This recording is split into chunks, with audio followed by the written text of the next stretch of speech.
Hello and welcome to the Normal Mode Beth'tilac 10-man encounter guide. My name is Outback Jack, and I'll be showing you this fight from the 2 points of view of tanking both Beth'tilac and of tanking the drones. Since you're watching this video, I will assume that you are familiar with the core mechanics of the fight, so we will only focus on the abilities and nuances of the tanking role. Beth'tilac has two phases to her encounter.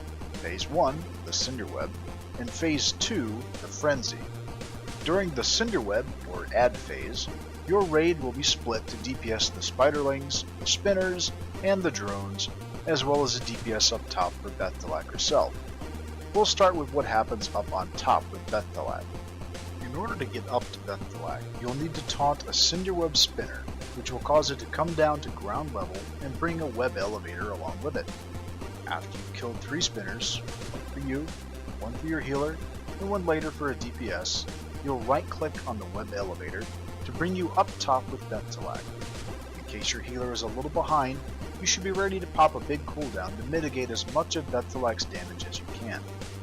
While you're up with Beth'tilac, she will stop spraying the raid with her fiery acid AoE and allow them to kill adds in relative comfort. Up top, Beth'tilac will perform Ember Flare, as well as physical melee damage against you. There will also be meteors falling from the sky targeted at a person on top of the web. These meteors will create a hole in the web which you can fall through to return to the bottom.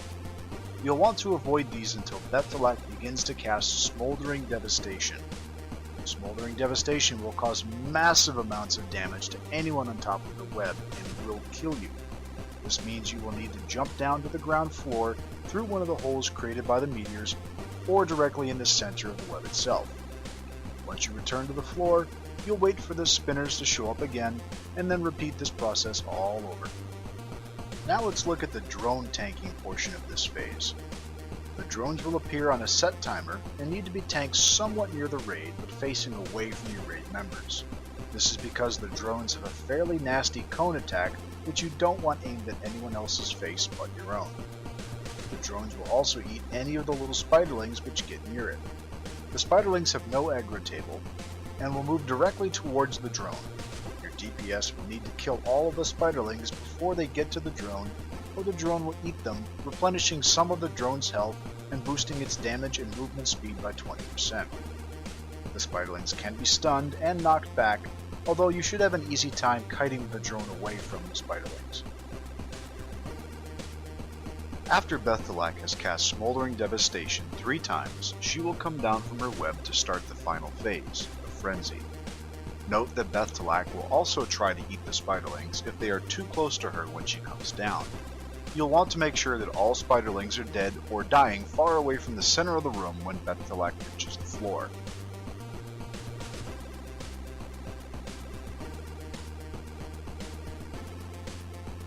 This phase will introduce a new ability for tanks to manage called Widow's Kiss.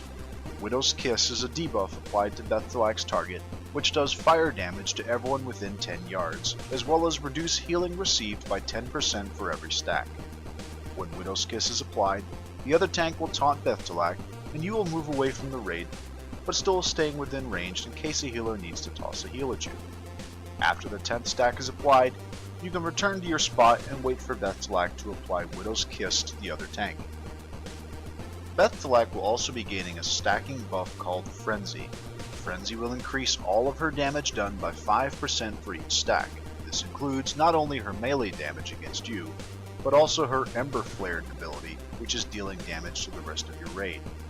This means you'll want to save your personal and raid cooldowns more towards the end of the encounter to help mitigate the increased damage from Frenzy. That sums up both tanking roles in this encounter. You can find our World of Logs link in the comment section below.